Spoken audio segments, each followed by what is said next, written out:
Hi, I'm Fred, and welcome back to the Forever Bedrock Realm. Today, we're going to talk about how much of a grind Minecraft can be, especially when you're building an ultra mega base. You need a lot of materials. You're going to be grinding a lot. This came about recently when Juggerite pointed out that even though I'm always in the game on the realm, I don't seem to put out a lot of videos. He said, "What do you do?" I said, grind. Most of the farms you see here, temporary, just for materials. So let's look at the materials I'm using and what I have to do to get them all. Okay, iron, no problem. Iron farm. Actually, this is all the iron. I'm done with iron. Sea lanterns, guardian farm. I've built 2 on the server already. I should be fine. If not, I still got 2 guardian farms. Copper. Now, I gave K-Dog a lot of the copper I've been farming because I didn't need it at all. Then all of a sudden I came up with a use for it because I got tired of dealing with iron. So right now, most of the copper I've used so far, D-Ski and Lunar Moon have donated to me. So thanks for that. I still have quite a bit of it. Every so often when I'm mining down in here, I find copper ore. I kill drowned here and there, so I get copper ingots. It should be fine. Also, I have a copper farm. Froglights, Froglight farm, no problem.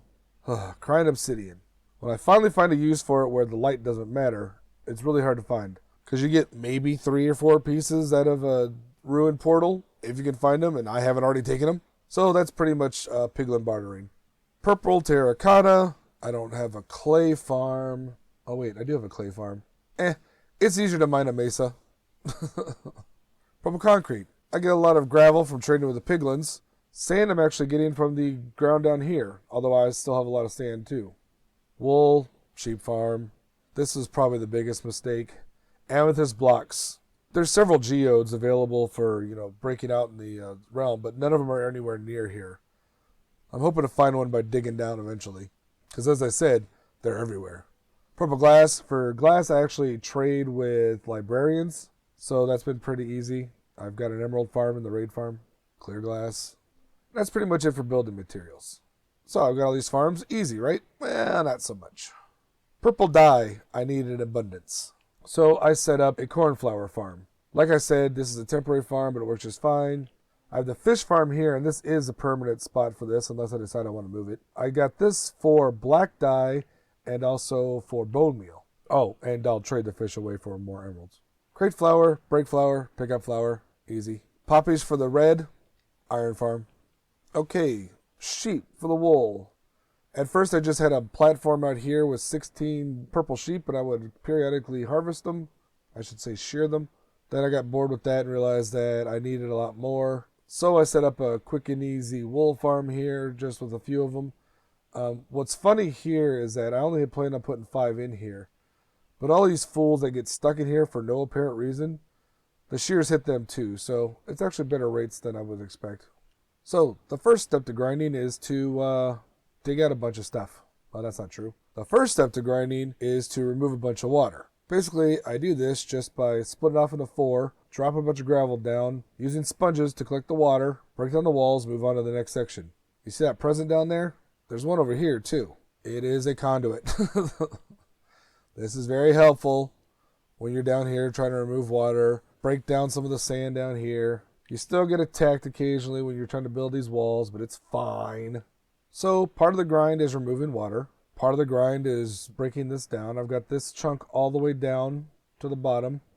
Got this one worked out a little bit. That got boring. So then I cleared this one out. Then I was like, I don't want to break down this chunk. I'm going to keep removing water. I'm going to try to do this entire quadrant. The next part of the grind is when I collect enough items to do a column, I put it up. Each column above the water is 4 stacks of material plus 1. The 1 is already done because I did the border all the way around. Then I said, well, maybe it'd be easier just to do these, stack by stack. I don't know about easier. It breaks it up a little bit, though. Those towers are all wool because wool is what the first farm I put in here, and that's what I collect the most of. And most of the other grinding is collecting materials. So my main grind step is to let this temporary gold farm run. Looks like I've got a nice collection of nuggets here. First step, turning these nuggets into ingots. We do that, we throw it into the blue box. The blue box also has, we'll see the purpose of the blue box in a little bit. Okay, so we've got almost 5.5 stacks of gold ingots. We grab the blue box. Let's see, yeah, I might as well grab that one. Let's grab it empty. And on to our next step of grinding, which you might expect is our trading station, which I fully automated, but nope, not yet. We'll be back. First stop is the trading hall. And at the trading hall, we trade away all of the rotten flesh. Oh. Well, more grinding is going to have to wait here because I've already got them maxed out, which means I need to wait till nighttime. Well, let's start with leather, I guess.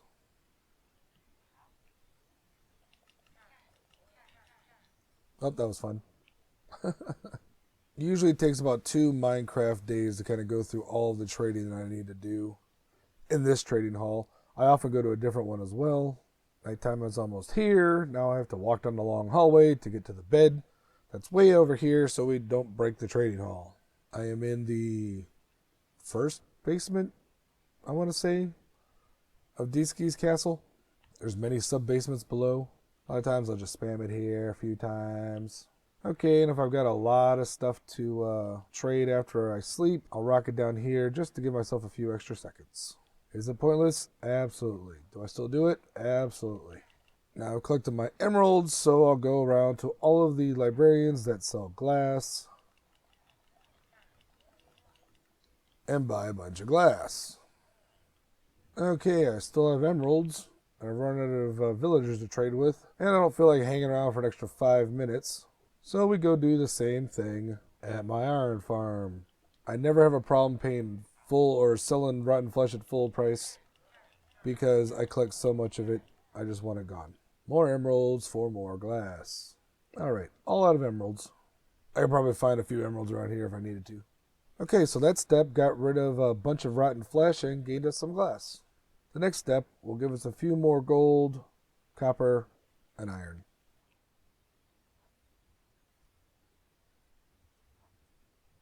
The next stop is my still unfinished spaceship, getting closer. We come here to use my temporary super smelter. Yes, I build temporary super smelters. Why not? Just do it together, no big deal. Also added a quick and dirty bamboo farm to the top for infinite fuel, and apparently llama trap. And while I'm here, I notice I've got some polished deep slate stairs to drop off. If I have a lot to smelt, I will definitely spend the time working on this build. I've already got all the concentric rings put in, I just need to fill in the gaps. I'm determined to finish this spaceship before I finish the new base, which, given the amount of materials I have to grind for, should not be a problem. Next up, now it is time to trade gold. We have to be wary here, though, because sometimes magma cubes and piglins will spawn down there and attack us while we're over here. That's what happens when you're in the nether and you don't create slab floors or carpets. There we go. Okay, things that collect. I melt those down. Anything less than a soul speed 3 is garbage, so I put that over here. Splash potions, I splash them. That's already a good amount of crying obsidian. That's better than usual. This is a loud, obnoxious process. That takes a while. I also keep the obsidian. Most of the other stuff, if it's stackable, I throw back in here until I get a full stack. Arrows, I walk over here, look down there, and throw them on the ground. They'll despawn in 5 minutes. I keep all the gravel because I'm still using a lot of it. Don't worry about the gas sounds. Those are always behind walls. Do worry about the allay. Sometimes it steals stuff when I'm trying to open a chest. Okay, good enough for now. Before we go back to the new base to sort everything, we take a little side trip over here to storage because I don't really need all this blackstone and quartz. Let's drop off some string too. People need stuff, and we've got a new member whose name I still am trying to get right. Desain. I'm pretty sure that's not it. I saw him online briefly last night and then ran away. And now we're back with all of our stuff. Turn gold farm back on and start sorting. I just put down my trading chest because there's a lot of stuff I'm going to keep putting in there. Glass, we can move to the glass shulker box. Oh, look, it's all full up. Copper blocks will just go in here. The sorting system here is new from last night, so I'm not used to putting this back yet. Now that's 45 minutes real time just to do that, and that was a kind of an abbreviated session just because I didn't have as much gold. That's getting materials, but then there's also using materials. So I grab my 4 stacks of purple wool. I grab a little purple glass because that's what the roof is made of. Otherwise, stuff would be spawning up there and falling on my head as I flew around. And then we jump placed 4 stacks of blocks. On this section, I happen to be within my jump boost, so I can still do it doubles, otherwise it's one at a time. Now the problem is sometimes at night I have kind of a wonky internet connection, so this has tried to kill me several times. Because what the game likes to do is show you that you've placed blocks, but then not actually place them. So when it catches up with the realm signal, it sees you as standing in the middle of blocks, or potentially falling from a great height, because all of a sudden you're up 20 blocks higher than you were. Okay, 20 is not a great height. But I have popped several totems on this. And usually what happens is I shut it down and go back to playing Tony Hawk Pro Skater.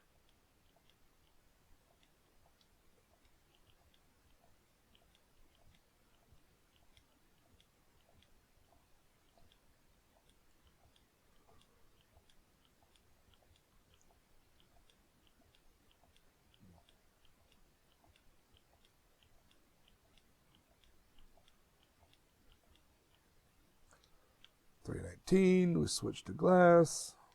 Yes, my roof has a fancy pattern. If they ever fix maps so it shows up, it'd be great. Thanks. And then when I'm done with 1 stack, I just walk off the edge. And, somewhere below 200, I engage the elytra, fly safely down, and then do the next step. Sometimes it'll mean more wool, sometimes it'll mean other materials. Lately it's meant putting down more gravel, removing more water, clearing out the space down below. Which, because I'm not lighting it up at all, is a total mob farm at night. And then I remembered that I needed more terracotta and have to leave the base again. And I go down to the long hallway to the desert, which happens to be next to the mesa that I've been tearing apart. I only need the regular terracotta. I've already taken the top off of this little hill, and now I'm taking out the creamy center. Hey, did you know that Instamine Deep Slate trick also works in terracotta?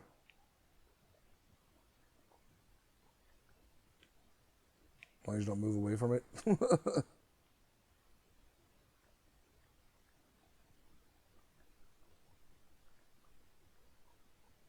And I typically just break enough for, my inventory, or maybe I'll bring a shulker.